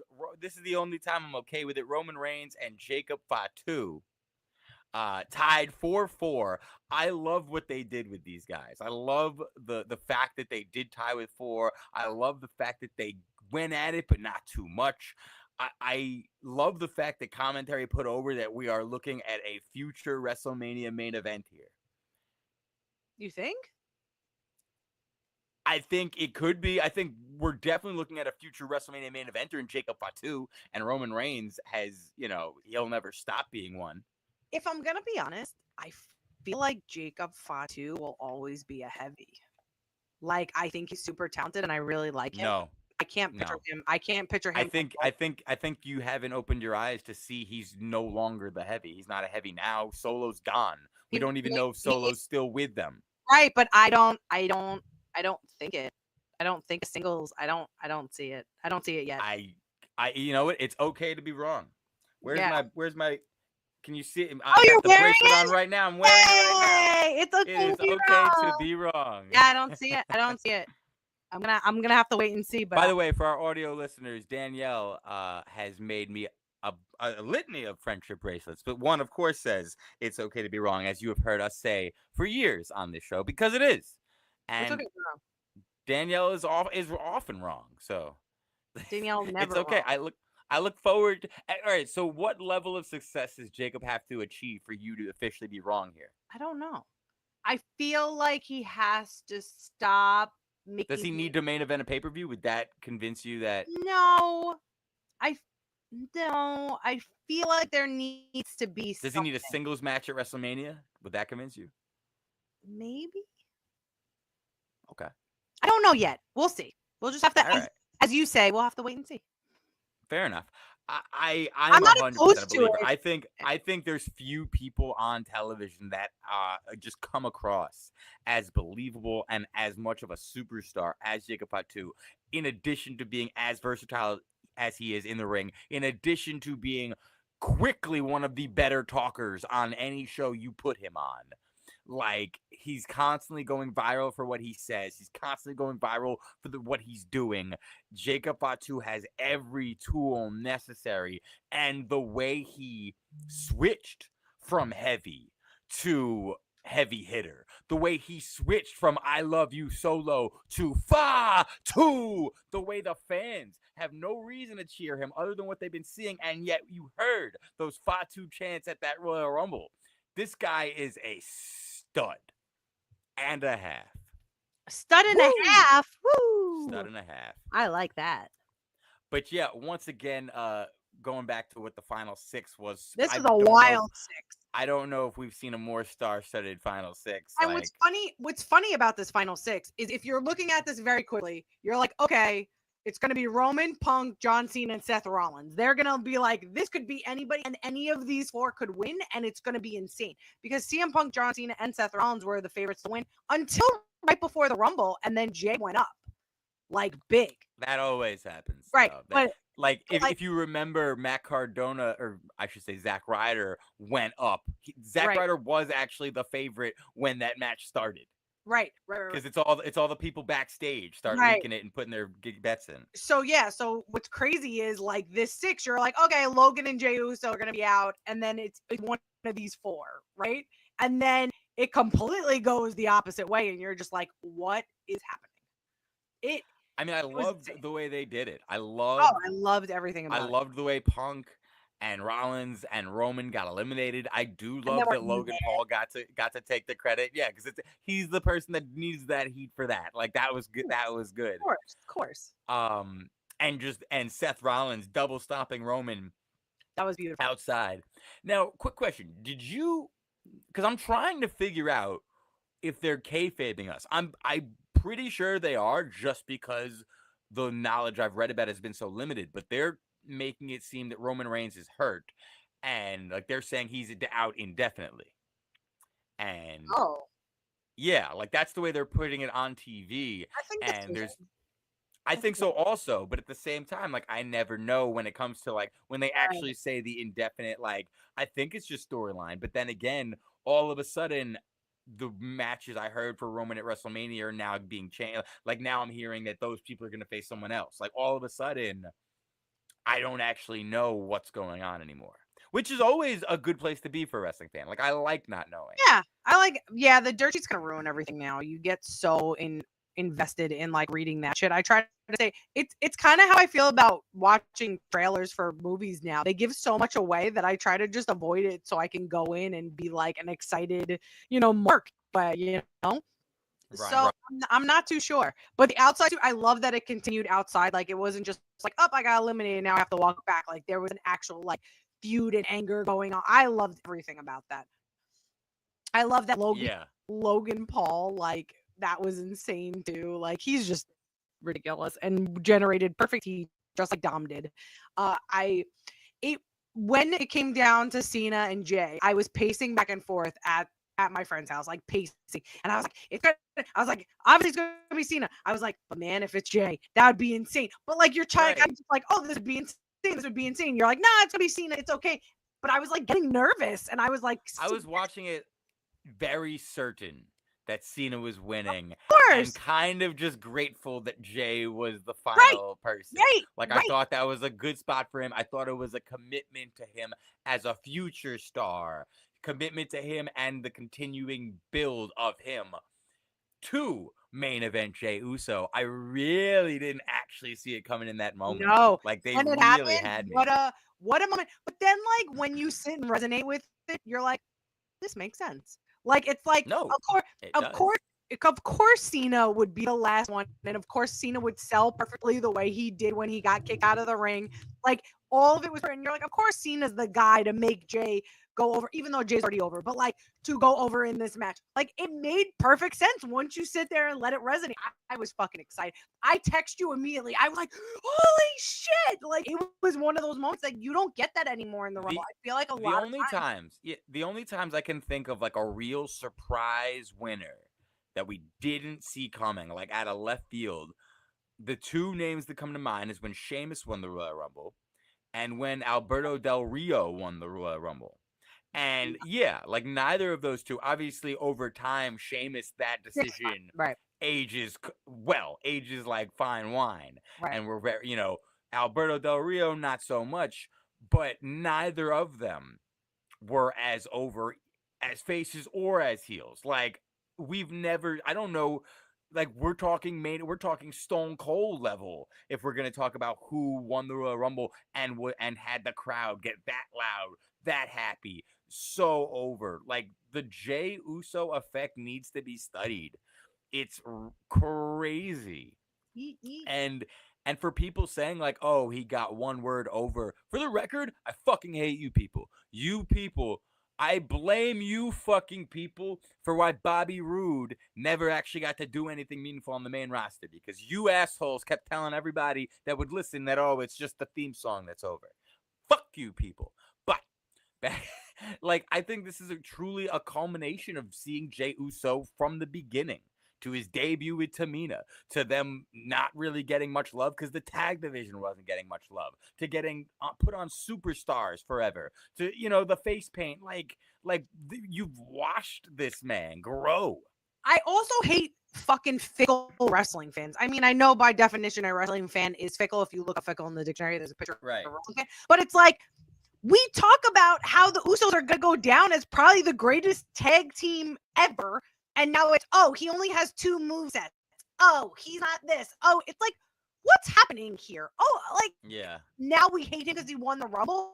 Why? Because John Cena is not going to win his... John Cena's going to win his 17th title somehow. Like, stop it. It's funny. I don't mind John Cena doing it. Like, I used to think it was silly and not as necessary. The more I think about it, the more I feel like they really should. Is it like John Cena, for everything he's done for wrestling, for everything he did for the WWE, and for the person he is and continues to be, like the good example for everybody. Honestly, you have the opportunity to put him on top, undisputed, actually as a history maker. Yeah, you should do it. Fuck it. Ric Flair don't need it anymore. Why not? I loved his towel. The last time is now. Yeah, I love that. I thought that was great. Yeah, like, just who cares? Like, let him have it. Also, big credit to Cena for doing this for Jey. I'm aware that he just comes to work and does what they tell him, Right. But nonetheless, let's be real. I'm sure if he didn't want to do something, he wouldn't do it. He's a I'm company sure bully. that, and from what Jey Uso has said in interviews, John Cena seemed to enjoy, this moment for him. Apparently, before they went at it, he was like Jey, before they even started going at it, Jey was like, "Thank you, Us." Like, so it was such a cool thing for Cena, the GOAT, to be the Yeah. one to get eliminated last, and like that's a big W for Jey Uso. That's a big credit in his Big cap. W. Even just eliminating John Cena in the Royal Rumble, period. But doing it to win, that's big. That's And- big. So where does this leave him now, Jay? Is he going after Gunther? Is he going after? I don't know. I mean, that's the problem I have. Like, and like I started thinking about it immediately, where I was like, listen, I love that Jay won, but what are we doing now? Because Right. I'm not really a fan overall of WrestleMania matches, let alone main events being rematches that happened relatively recent. Right. You know what I mean? Like, for example, I don't mind Charlotte versus Rhea Ripley 3 because these are WrestleMania rematches, right? Like, and the last one was a few years ago. So that's fine. But we seen Jay versus Gunther, what, twice this year? Yeah. So, well, you know what I mean? within the year. Within 12 months, yes. So it's like, so we're like, that's the way you're doing it. I had to watch this man lose twice because you wanted him to win the Royal Rumble for a third, to get the third rematch. Like, really? And it's like, also, let's be real. The Royal Rumble winner should main event WrestleMania, but Jay versus Gunther is not going to main event WrestleMania. And the sad thing is, Gunther flat out said it on Raw, basically. He basically said, he's like, listen, this is a big title defense for me. I have held this title until WrestleMania, and I need to cement my legacy. A win over John Cena would do that. A win over CM Punk would do that. Even Drew McIntyre, Seth Rollins, a win over you does nothing for my legacy. And he didn't say the words, but the win over a match with Jey Uso, I don't think closes either show. No. I don't think it does. Maybe. You don't think Jay's winning? Maybe they give it night one. Maybe. You think Gunther's going to beat Jay? No, I think they finally let Jay. I mean, listen, I'm still crossing my fingers that they somehow find a way to give me Jay versus Cody. Because Jay versus Cody is a main event match. It's not gonna happen, dude. It's more intriguing. It's more intriguing because it finally gets me a heel Cody. If you do Jay versus Cody, and then if CM Punk before I get there because my AD is kicking in, if this reminds me of when they made Kofi have like 15,000 matches to get to WrestleMania, and it's like, why are we giving? The story told itself, and they're like, let's just make him jump through hoops and flat out say Vince doesn't want him to main event. Right, even though it's so stupid.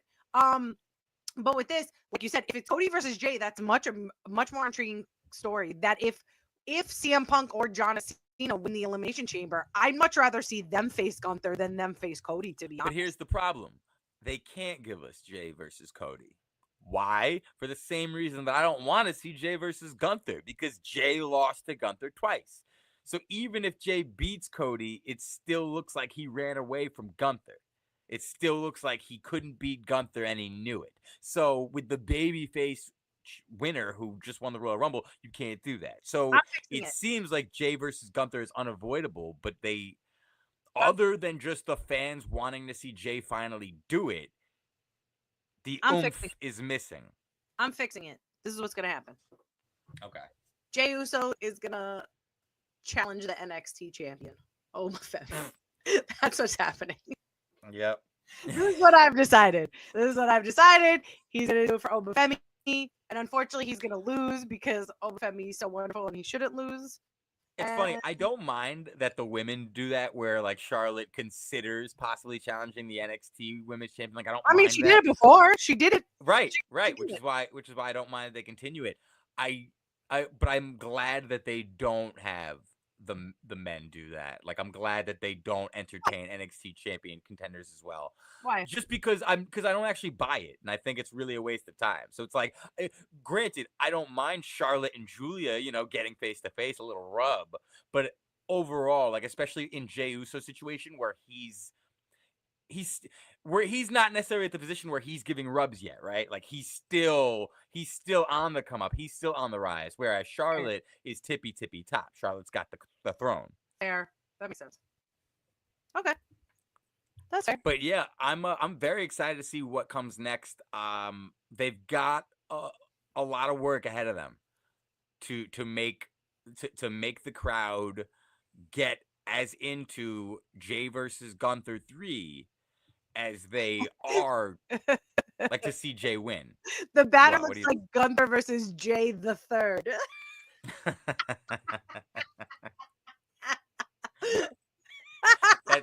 That's making you laugh way too much. Jey Uso the Third. You're so silly. This is not that funny. I'm so sorry. Okay, well, John Cena, after losing the Royal Rumble, made it clear in a press conference that due to everything he's given to the company, to the sport, he does not feel the need to qualify. He does not feel the need to ask. He is flat out announcing he is in the. How are you still laughing? I keep going. I'm calming down. You are crying. You are crying is what you are doing. I'm so sorry. Go ahead. So Cena has announced that he will be in the Elimination Chamber. Triple H doubled down, saying Cena does not have to ask. Absolutely. He will be in the Elimination Chamber. So Cena is there. CM Punk defeated Sami Zayn. And we have one more qualifier announced, and we can do predictions here for it. But it is going to be... Oh. I did want to say, I thought Cena's elimination, his post-show interview, what was it? Interview, his press conference, whatever. Press conference, whatever. I thought it was phenomenal. I thought it was beautifully done. It was calm, collected. He really took over, led the room, which was nice because listening to some of the people that interview asked questions back there, I was like, thank God. Yeah, no, I got happy when he announced, for the record, I will not be taking questions. I will make a statement. You guys can get your headlines from this. Yeah. So yeah, no, Cena's a good speaker. Cena knows what he's doing, and he put it perfectly.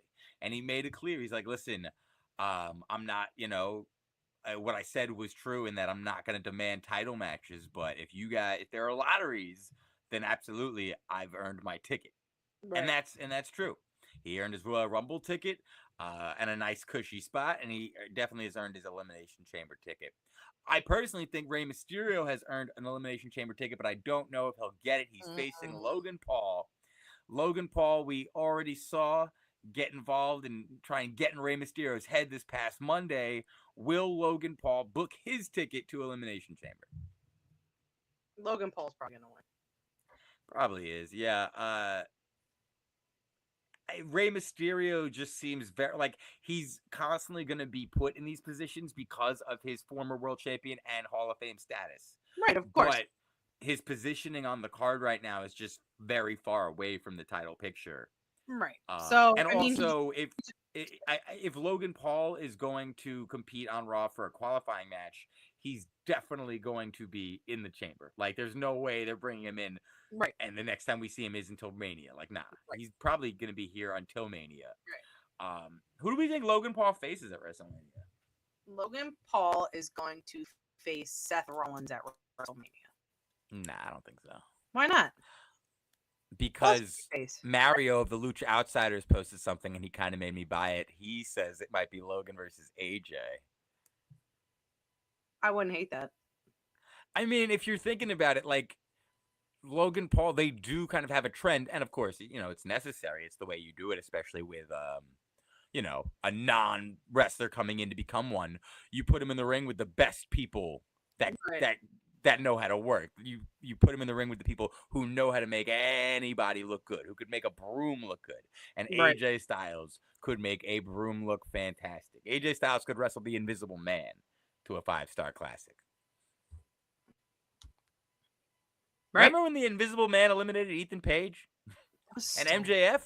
And MJF, yeah, because everyone forgot he was in the ring, and MJF thought he won, right? It was MJF who thought he won, or was it Ethan Page who thought he won? One of them. It was thought he won. both. I think it was both. That was fantastic. That was so good.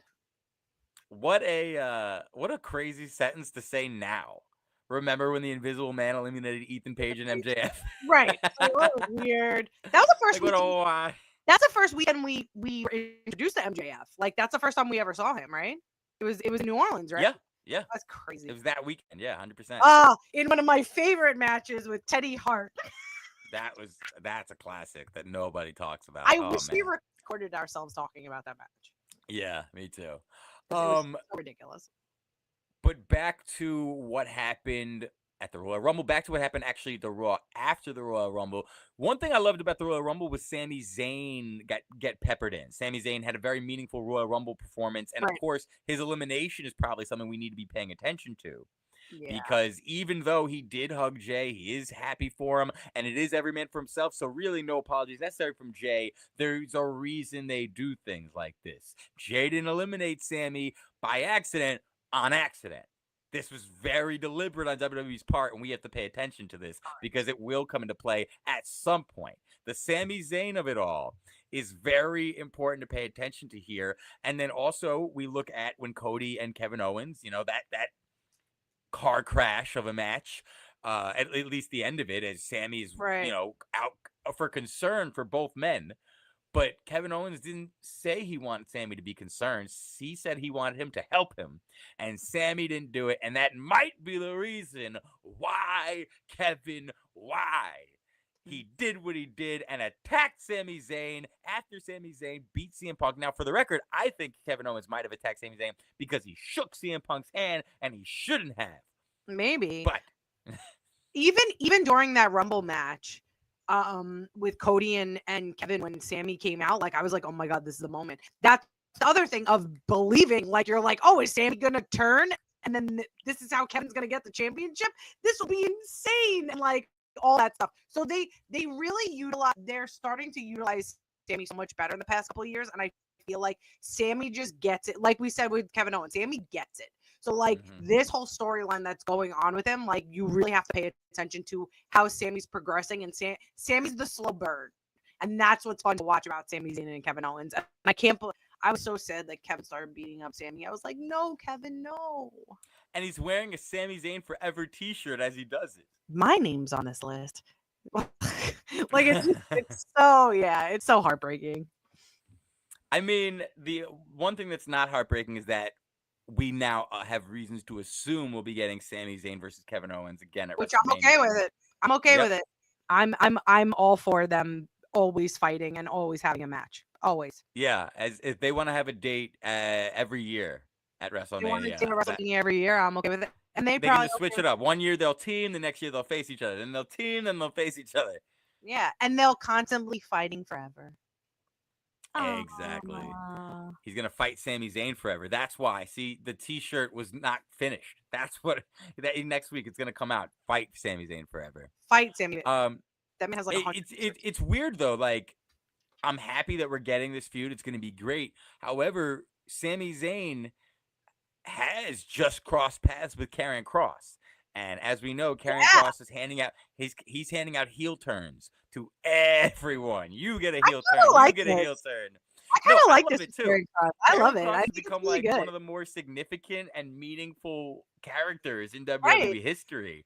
Right. Like, just constantly walking around. He's like death. He touches you, boom, you go to the dark side. So look at me controlling now, myself and not saying anything pervy. I'm so proud of myself. And so, like, now I'm wondering, like, at first I'm thinking, like, I was saying the entire Raw, I'm like, Sami Zayn's going heel. Sami Zayn's going heel. I'm thinking Sami Zayn's going to wait until Jey Uso wins the WrestleMania and then he's going to turn on him. But now Kevin Owens turning on Sami. And you know, this feud doesn't get blown off in just a month or two. So now I don't know. I still say Sami's got to turn heel because Karrion Kross is undefeated when it comes to that. But it might be a bit of a slower burn than we thought. Right. So or maybe losing to Kevin at WrestleMania drives him crazy, and that's when he flips out and destroys. And then he'll be like, Kevin, you're right. Let's bond together. And then it'll be a friendship. It'll be yay evil heel friendship. Yay, evil heel friendship. Who else do we think is going to make the Elimination Chamber before we put a So who do we got? closing pin? We think We got right now. We got Cena and Punk. We have Finn Balor and Logan. Seth Rollins are going to have a qualifier, as well as Rey Mysterio and Logan Paul, which we already covered. I think Seth will get in it. I don't want Seth to get in. I don't want Seth to get in either. I want Finn. I want somebody to cost Seth the match, but I also wanted Seth to cost CM Punk the match, and then CM Punk to cost Seth the match. I wanted neither of them to be in the chamber. How many are elimination? 6? 5? 6. 6. So we have CM Punk. We have Punk. Roman. Nope. I don't know why I said that. Punk, Cena, Logan, Seth. Did I say that already? No. And then we have 2 more? Yes. And we are hoping that Braun Breaker doesn't even get brought up because, as we said, Braun Breaker is looking. I don't know who has matchups, but I'm gonna say LA Knight. Well, they haven't made any more qualifiers, so LA Knight's probably a good one. Damian Priest, I think, is probably a good one. Maybe Sheamus. Sheamus, maybe. I'd like to see Sheamus. Oh, AJ. I forgot about AJ. AJ, yeah. AJ might. I'm gonna go AJ. Maybe. Yeah. What about you? So AJ is a good one, but I feel like, let's see, LA Knight is a good one. LA Knight. It'll depend on if the rumors about Drew McIntyre and him, if that's true, if anyone actually cares. I've read that everything's cooled down now. Yeah. But you never Drew's know. I love it. Drew's an angry Scottishman. Oh, Drew. Drew, yeah. He's an angry man. No, Drew. Oh, Drew, yeah. Oh, yeah, duh. Yeah, Drew. I mean, that whole crew.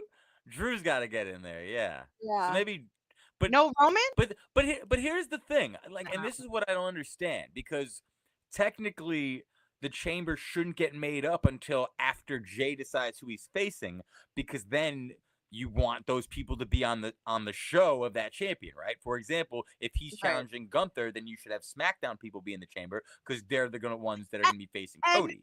And kayfabe wise, yeah, I want a shot at the title, but if I'm on one brand and then Jey picks the person that I wanted to face, why am I going to be in the chamber? Yeah. Kayfabe wise, obviously. So they're probably mixing and matching. So then let's see. So if Cena is going in unaffiliated with either show, Punk's representing Raw. So we've got Rollins who's going to beat Finn, right? So Rollins represents Raw. Rey Mysterio and Logan are both, I don't even know what Logan's on. Logan goes, let's assume Logan represents SmackDown, even though we've seen him on Raw, and I'm pretty sure the match was on Raw. So really, we got nothing but Raw guys. Damian Priest is on SmackDown, and I think Drew McIntyre is on SmackDown too. So okay, so Damian and Drew then. That's what I'm going with. Okay. I'm going AJ and who did I say? LA Knight. Yeah, I'm gonna do that. All right, I love when we're disagreeing with each other. Sometimes we disagree for funsies. Yeah, a lot of times actually. Yeah. Oh, wait, the one last thing we got to talk about. Okay. That New Day music is fucking fire. I heard from the streets that it's Jim Johnson, which is kind of wild. If produced it, yeah. That's kind of wild, but and Grammy-nominated Mega Ran on the verse. I love it. I love it. Yeah, I love it. I think it's great. Such a good song, and honestly, this is what I was waiting for, and I was scratching my head at what they'd been doing with New Day since the heel turn. A lot of it was stuff designed to get them more heat, mess with the crowd, tease them. They're going to be there. Oh, no, they're not because you guys don't deserve it, yada, yada. But we then had also seen them both now lose a singles match to Rey Mysterio, which almost felt like the same thing they were doing. It didn't really feel like the heel turn had taken them to overdrive. However, this new music, the new logo, the new gear, the new feel, this is the New Day that we need now. The new day, the new era, it's great. They've really evolved. They're constantly evolving their characters to stay fresh and not get stale, and constantly doing this because they are great wrestlers and they are a great tag team and they should always be in the picture. So them just evolving to make sure that they are staying relevant, this is perfect. I love it. I thought there was a chance that the New Day was actually dead, and that when they did, get a new song and recycle, it was actually going to come with a new name, and they were going to New Day was us and E, but this is whatever. Right. But I really don't mind this new twist on a New Day, because I don't know if you peeped it, but the unicorn has also turned heel. The unicorn is evil now. You got Unicorn that evil corn. Oh, not the evil corn. It's like the party. What was it? Unicorn parties, like evil twin from like Kaiju Big Battle. Remember? Right, exactly. That's exactly what's happening. Oh Unicorn my God, parties it's got amazing. bad. I absolutely love it. So I'm looking forward. We are now on the road to WrestleMania. We kept during the show. We kept every time they pointed at the sign, I was like, "Drink time," because it's sign pointing season. Everyone. Yep, 100%. Absolutely. I love Punk saying to Sammy, "You see that sign, Skyboy? That's not for you." Yeah, stop looking at the sign. I like the logo this year. At first, I didn't like it, and then I really looked at it, and I was like, It "Oh no, grew I on like it." me. It grew on I me. like it a lot. Yeah. Guys, thank you so much for tuning in. If you don't already, follow us on all types of social media at The Heel Marks. Follow us and listen to us anywhere you listen to your podcast. Remember, we're not just smart marks, we're heel marks.